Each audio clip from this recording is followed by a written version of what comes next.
Treasury lends itself because of the work we do with external parties, right? External third parties, like the banks is a perfect example, right? That is a relationship business. That has not changed, right? The accountants, maybe, the closest to that would probably be your business units or your sales units, right? That have relationship type of jobs. So I think that's also a benefit of Treasury in the finance function is most finance functions, like let's just use accounting as an example, maybe they're working with the external auditors, but that's not really, that's a given. It's not like you're having to foster those skills. Before we start, I want to highlight the biggest challenge I've noticed in the Treasury industry. It's professionals finding it tough to build an impactful brand. That's exactly why I put together an ebook, Building and Managing an Impactful Professional Brand. It has helped over 100 professionals define their unique values and stand out in their careers. In this ebook, you'll find practical tips to build a strong network and sharpen the skills you need to succeed in this industry. And the best part? It's completely free. Grab your copy now by clicking the link in the description below.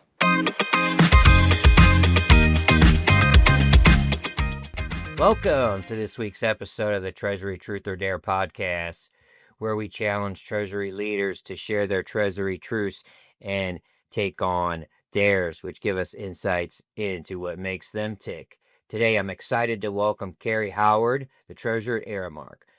With over 30 years of experience, Kerri's journey from intern to senior executive has given her deep insights into treasury operations, capital markets, and financial planning, all making her a true leader in the treasury arena.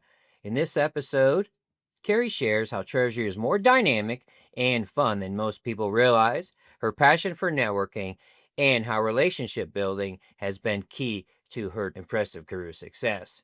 As always, Kerri will tackle our Truth or Dare rounds, revealing valuable career lessons and maybe even a few surprises along the way. Stay tuned for an episode full of insights and, as always, a touch of fun and unexpected surprises. Let's get to it. Hello, everyone. This is Ernie Humphrey, your host for the Treasury Truth or Dare podcast. I'm honored and thrilled to have with me today Kerri Howard. She's currently a treasurer at Aramark.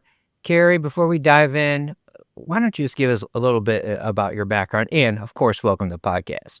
Great. Well, thank you, Ernie, and I appreciate you having me. I think this is a great forum to talk about Treasury and appreciate being here.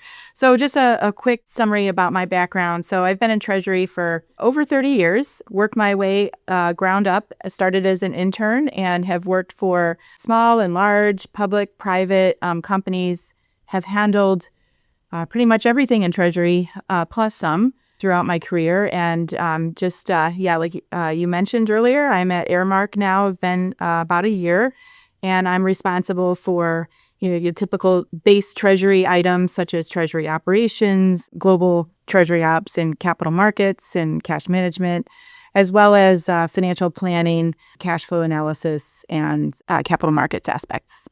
So thank you very much. So not only is the breadth of your responsibilities quite a bit, your company's footprint is quite extensive and you have quite a vast portfolio. So I encourage folks to take a look at all the things going on at Aramark. It's actually an absolutely fascinating company. So let's just go ahead and jump in here. We're going to start our Truth or Dare rounds with Kerri.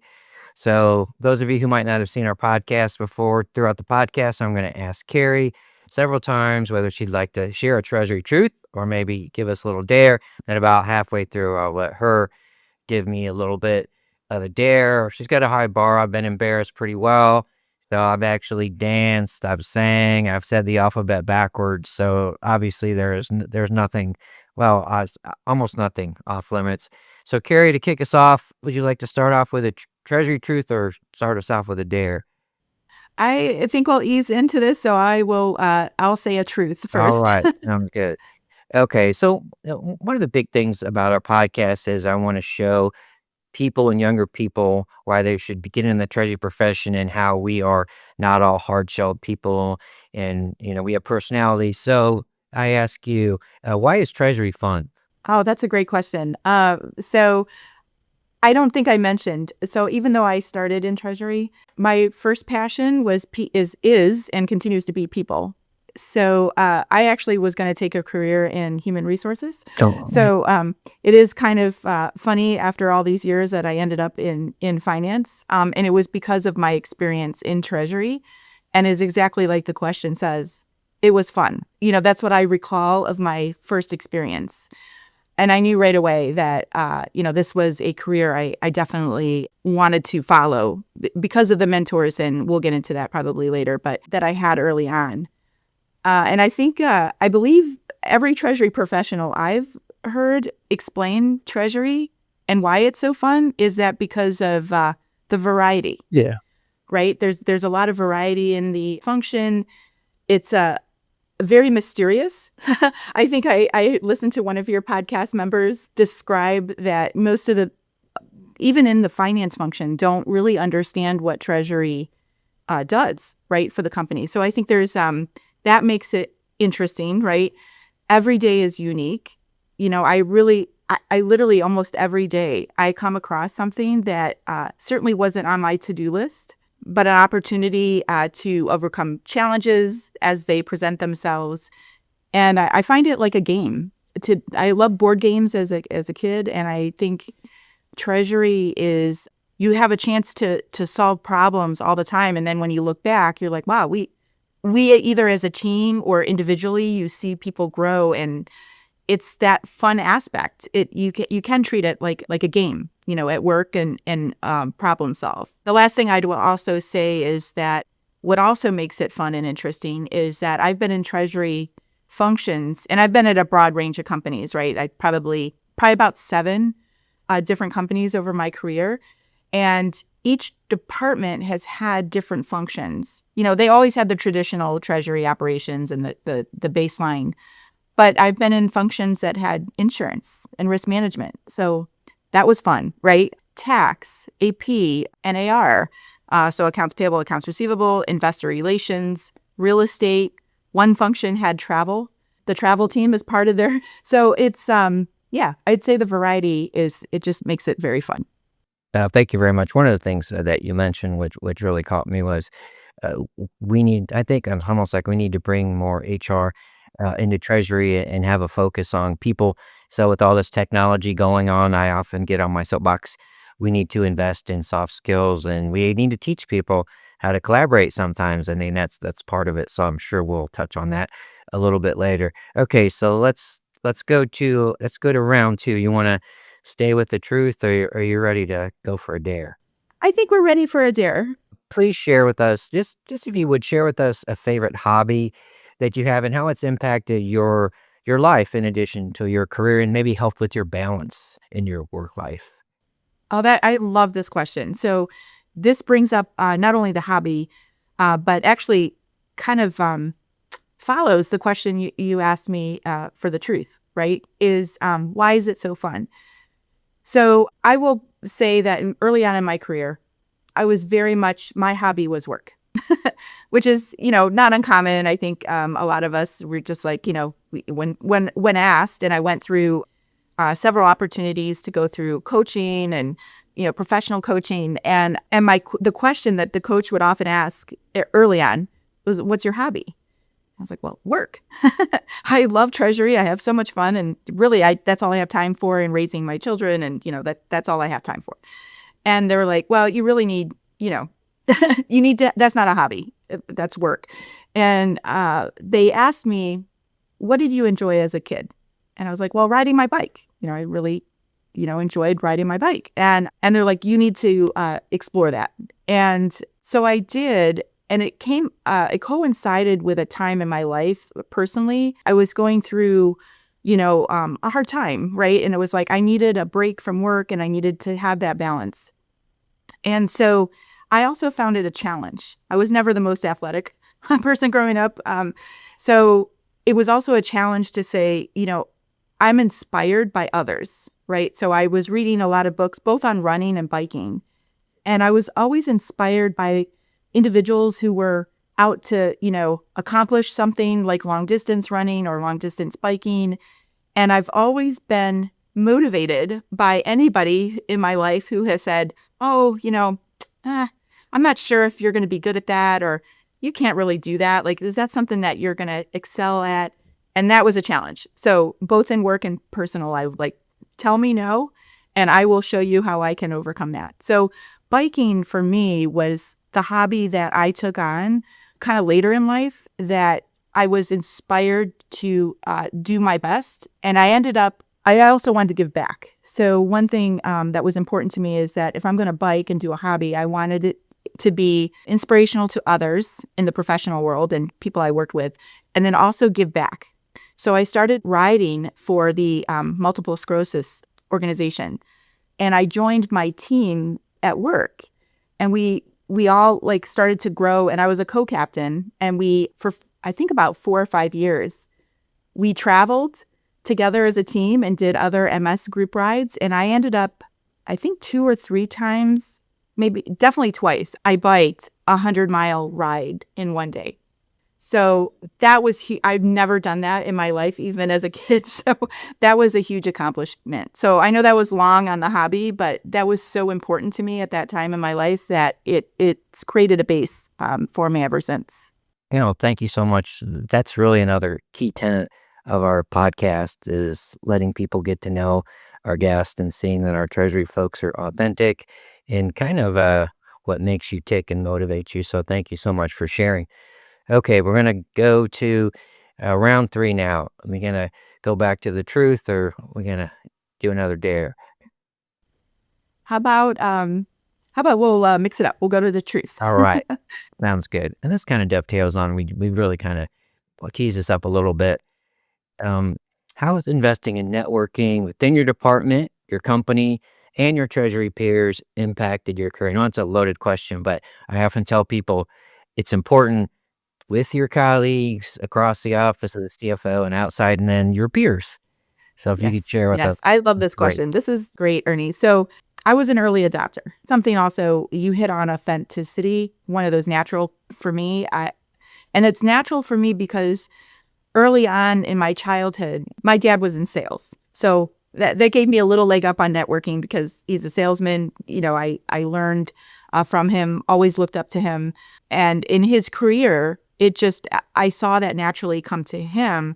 And then we moved around a lot. So I was always in new situations, right? New schools, like every couple of years, I was always in a new state and had to build new friends. So naturally, just networking, I didn't really have to think about it. I've noticed that one thing else I learned from my dad was growing up was everybody, right? You network with everyone because you never know, right? When somebody's thinking about you and you're like, oh, well, I know somebody who's, fantastic it could be an administrative assistant. It could have been, he knew everybody. And I just remember, oh, how like admirable that was, and so that's how I, again, my enjoyment of getting with people was so important. And it's impacted my career in a way that over time, it really got me to be introduced to Treasury, right? It was because of my networking that I got the internship and then learned what it was going to take to get a job in Treasury. And so it formed, through that networking where I was going to go to school. And then same with my peers, right?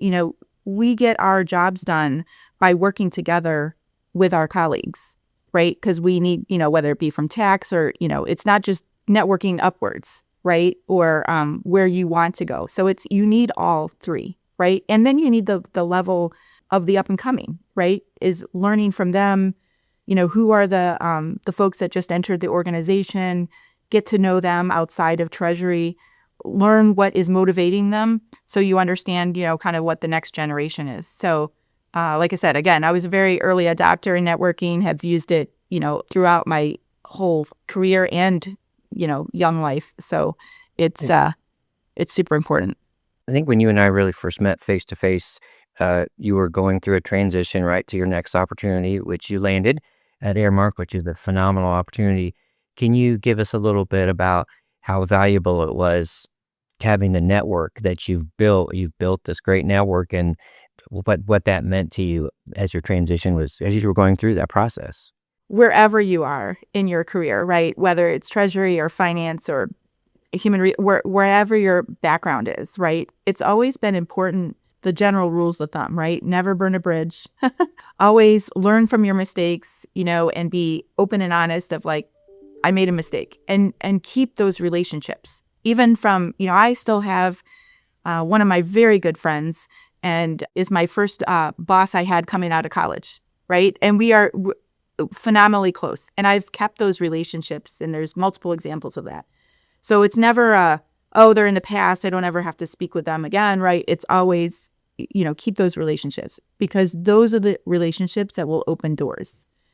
And somebody who you've worked with before is more likely to advocate for you versus somebody, you're just new, right? I mean, we all have to go through a period of newness with a new group and a new team.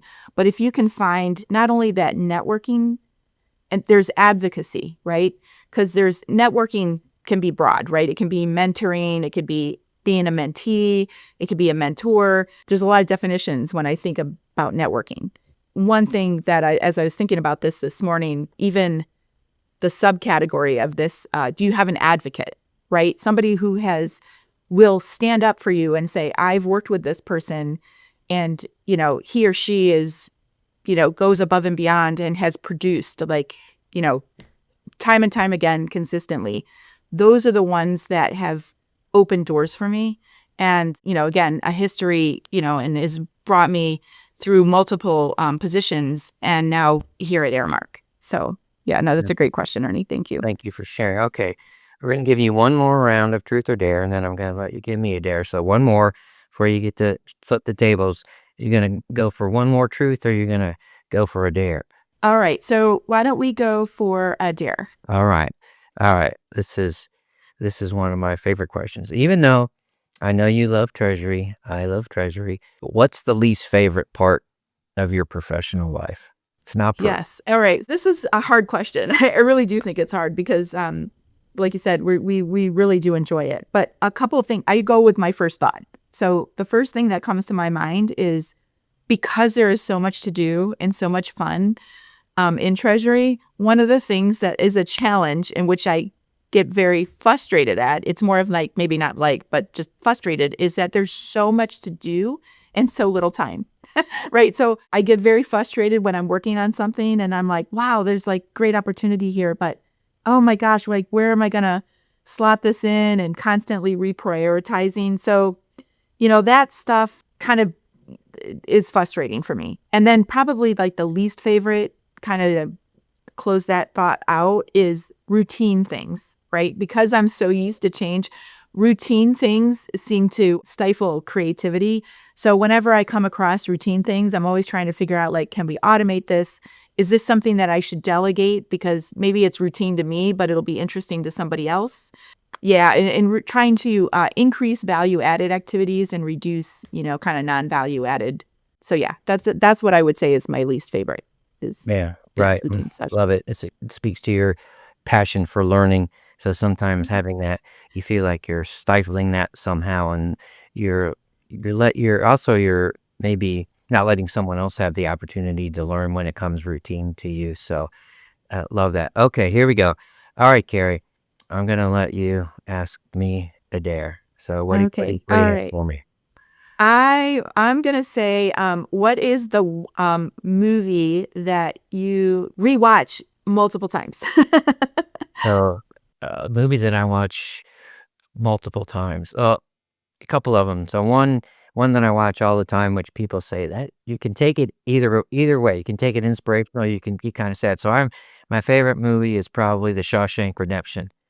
So, Oh. I really love that, when he's escaping the prison and he's, like, crawling through all that muck to come out the other side, and he had hope no matter what was going on. So, that's kinda my personality. As you mentioned before, I know we connect pretty well.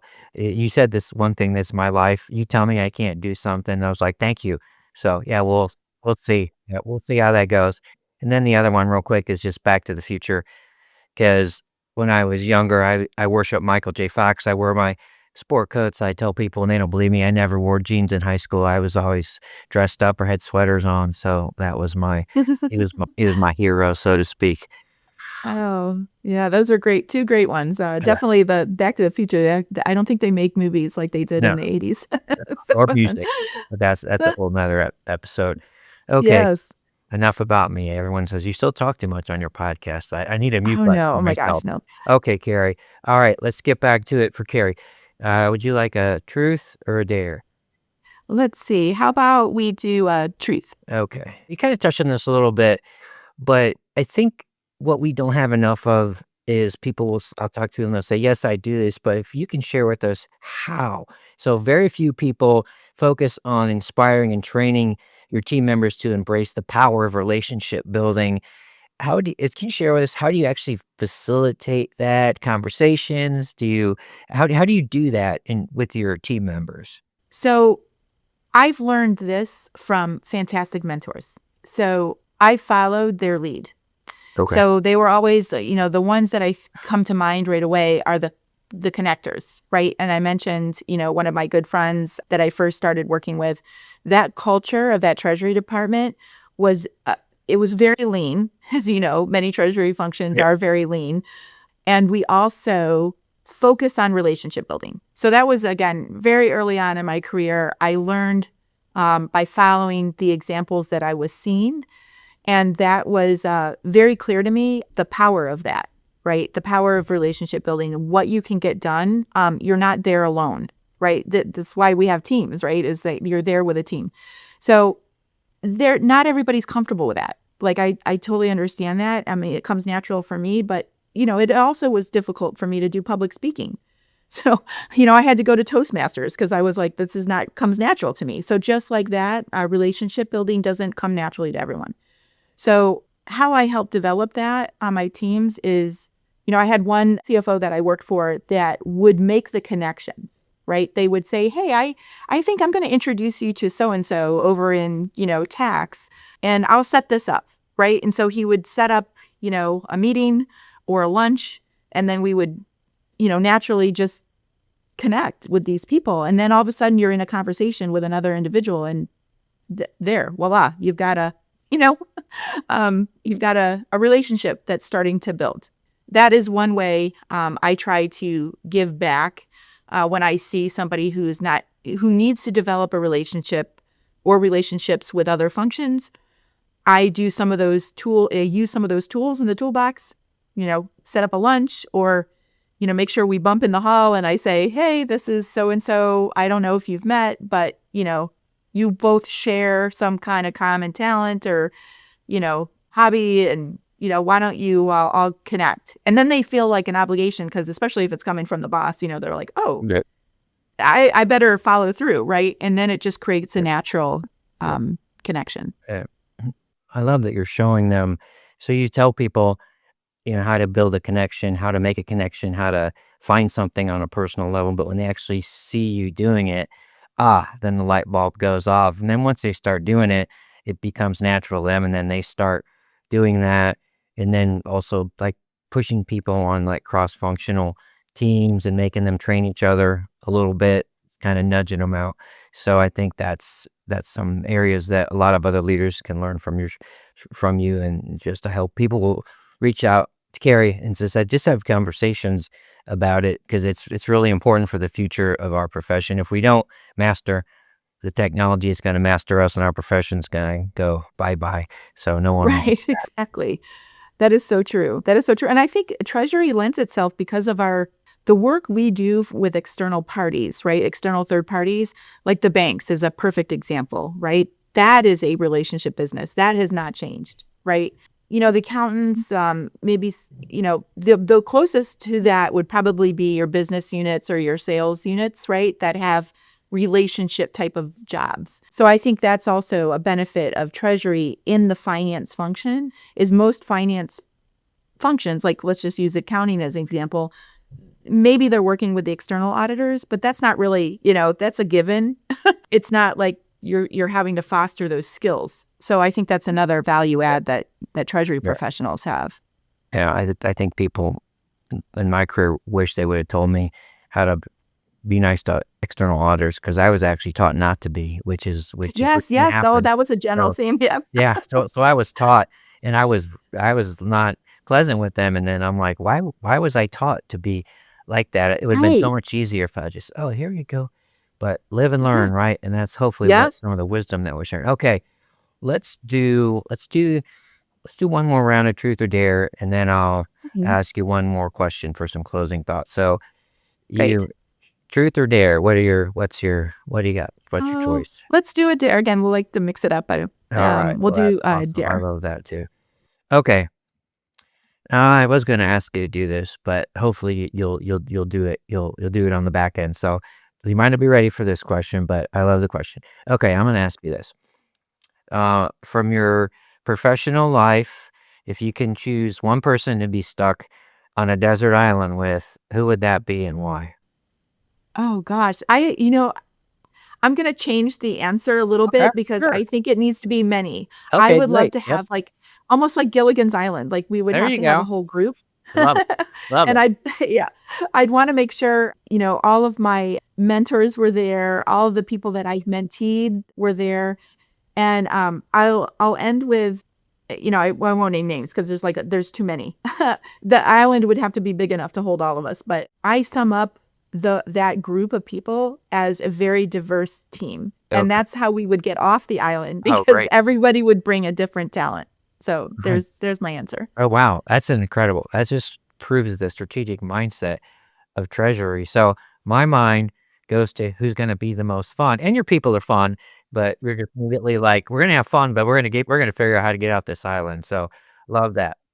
Okay, Kerri, I'm going to ask you, just leave our audience with a few final thoughts, and one of them, if you would be just touch on why it's important for us to nurture the younger folks that are coming into Treasury or inspire them to get into our profession.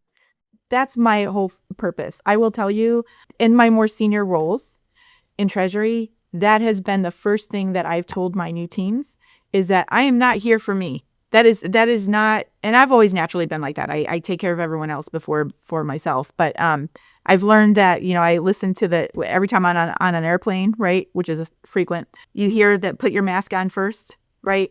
You do have to have that self care and take care of your self so that you can be helpful to others. So yes, that is my message. Is that for every leader and for every upcoming leader, humility is huge. Be able to be vulnerable, admit your mistakes. And I am my sole purpose now for the back half of my career now is how am I going to keep this, have others come in with new skill sets that I didn't have and make it better than how I left it. It's got to be a virtuous cycle.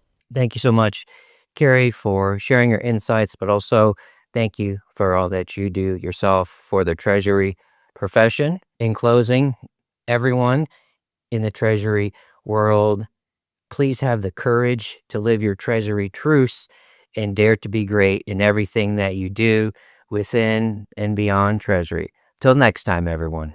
Thanks for watching the show. I hope you guys liked it. Share your thoughts in the comments below. Stay tuned and hit the subscribe button for more.